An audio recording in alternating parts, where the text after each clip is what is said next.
Ghanaian, you come here regularly to, let me just say, check up on the Ghanaian basketball community. Last year, amplify. So last year was amazing. This year, what different twist did you bring to the Seed Academy project? I wouldn't say there's a different twist to what we're doing at Seed. It's just another phase. We're chipping away at building this younger generation, empowering this generation, and it takes consistency. It takes us, having to come every few months or having a presence here. Like you said, we're regulars here. Not only is this home, but at the same time, we want to make sure these young players, this younger generation, understand that people care. People actually care and want to be present for them and want to be able to help them and empower them any way that's possible. So, at Seed Academy Ghana, that's why every few months you see us coming back doing more activations. I've seen kids that were at my first camp that are here again still. So we're having that impact. And we had a pitch competition this time for the students to come together as groups to promote working together, to promote teamwork, to promote collaboration, and discussing what are the issues and the problems that exist in your community, and how, as a student or as the youth, they can impact it and find solutions to affect it. So that's one of our main goals this year. What was the reception like for you in this 3-day event you organized? Because last year was massive. Like UG was like packed with basketball everywhere, and this year it's not necessarily like basketball, but more of leadership, mentorship stuff. So what was the reception, or how was the reception like when these people came together for you? Well, obviously, the players were excited and wanted to play and play more. But, we wanted to make sure they understood that there's more to basketball than just bouncing a ball.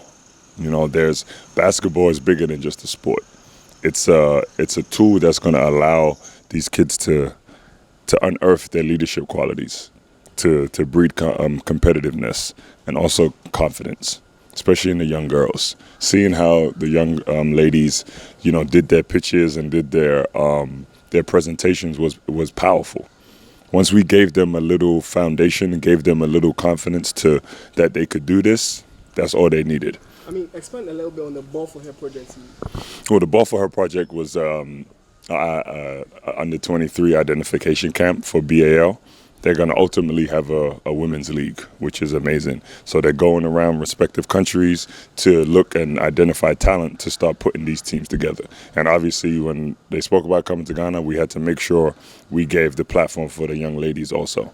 So how was that like? Do you think Ghana will be able to get a solid team to represent? Yes, they just we have Africa and Ghana's greatest resource are its people. Now you have to, resources like soil, what do you have to do? You have to cultivate the soil. You have to water it. You have to nurture it. You have to build it up so that the plants can grow, so that the seed can grow. And that's what we're doing. We're making sure we're putting a foundation in place so that we can cultivate the soil and help this, so there's a generational change, a generational impact on these kids, that we're not only creating sportsmen in the future, but the leaders of tomorrow. So that's always the base and the driving force behind everything that we're doing. You have the base, you have the driving force. You were here last year, you are here this year. I want you to blow my mind next year. So give a sneak peek into what the future holds like for Seed Academy, and will there be more collaboration with Ball to make sure we get a lot of talents in the country to play at the highest level, even especially for women? So you want to blow your mind. So we're going to create even more consistency, where we're putting a league structure in place where we can have a touch point and interaction with the players, the coaches, anybody involved with the game on a monthly basis. So it won't be 4 or 5 months you'll see another camp. No. Every few weeks, we're going to be doing some sort of community service, life skills training, obviously on-court basketball development. But we want to increase the consistency, increase the frequency of us having events and making sure these players know that we're pouring into them and continue to cultivate them and empower them to become these leaders of tomorrow. Final question from me. Last year when I spoke to you, you said you had a big vision of seeing Ghanaian basketball players out there. So you put in the tournament in place to ensure that you get to see the best of the best and how they grow. A year on, do you think there's been significant growth when it comes to basketball in this country? Because personally, I look at the scene, I'm like, this year it hasn't been up there. So, in your assessment, how has that been for you? Well, our goal is beyond 1 year. We're looking at the 8-year-old kid who starts playing basketball now and what he turns into with everything that we're going to provide by the time he's 18. So that impact may not happen immediately, although it has. It has been happening immediately. A great story. I was, this time last year when we did our camp, we drove by a court and I was filming a documentary and I had to take a picture at this court, but there was about 10 kids playing soccer on the basketball court, and I didn't want to interrupt their game, but we needed to get the shot. So I politely asked them, hey, do you mind if we take this shot and you can step aside for a second? And I was very sensitive to that because I respected their game and respected what they were doing. So they sat down to the side and they were watching. I was in my intoma and I was standing there taking a photo with a basketball, and they were in shock because they had never seen anything like that before.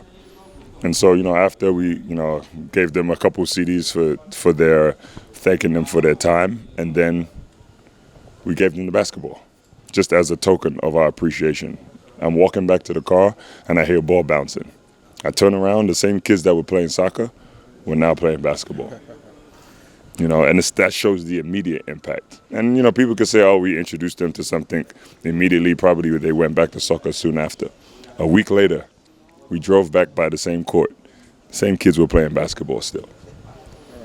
So although on a macro level, at a larger level, we may not be seeing the impact that we want to have yet fully, but it's slowly happening. That progression and that improvement is happening day by day. And consistency is going to allow it to continue. If I did one camp in December and didn't come back for 3 years, you guys would be like, oh, I haven't seen you in 3 years. That's not what's happening here. Consistency builds community. Let me ask my questions also. So for this year, how many kids participated in the camp? So it was 50 boys, under 18 boys for the Elite 50, and then the BAL for her under 23 clinic was 25 girls. Oh, okay. And in terms of coaches, also how many? Coaches, right now we have close to 45 coaches going through our coaches clinic. Can you walk us through the events that took place each particular day, what you did? The ones I just explained. So yesterday we had our Elite 50 camp, which was a camp for 50 boys, not only from Ghana but from Togo and Ivory Coast, to promote this cross-cultural integration. There's a barrier there as far as language is concerned, and culture and community. But the one universal language that they all possess is basketball. And we wanted to make sure they understood that. So when we also had the players do a pitch competition where they spoke about changing their community, where they identified the issue, tried to understand what that issue is, why it persists, and an innovative solution to fix that issue. And we mixed all the teams up. So boys, girls, French, Christian, Ghanaian, Muslim, Ivorian. So there was a diverse group of players that had to come together and figure out. We even had some kids presented in French.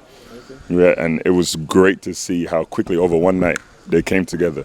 Not only identified these issues, they came up with strategic solutions that they could create the change for. So those are the kind of things we're using to empower the kids. And like I said, they were a little disappointed they didn't get to play basketball for 2 straight days, but this is the important part. We're pouring into their minds as well as them as athletes. So we wanted to make sure they understood the leadership and the collaborative teamwork component of it.